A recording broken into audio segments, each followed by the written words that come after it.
Hi, so how many of you thought that you were going to marry your high school boyfriend or girlfriend? I know I did. I'm going to tell you a little story about how my fantasy was not exactly my reality. So I lived in Ohio throughout my high school years. I was a cheerleader. I was a cheerleader my whole life. I started dating, as soon as we moved up there, I started dating one of the basketball players. I went to North High School. He went to South High School. We were rivals.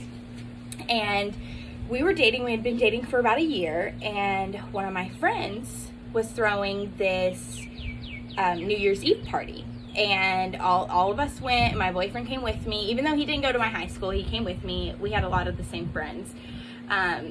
So it turns out that when the ball dropped on New Year's Eve, he ended up kissing another girl, and I saw it.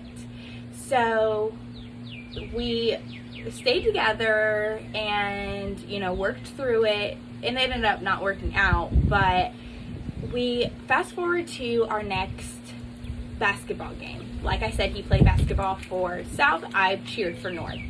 So we had a very large group of friends. His that went to South and mine that went to North. And at the basketball game, every single time he got the ball, our student section, North student section, started chanting, "Cheater, cheater." And South student section would chant back and be like, "She's still with him." And it was this big whole ordeal.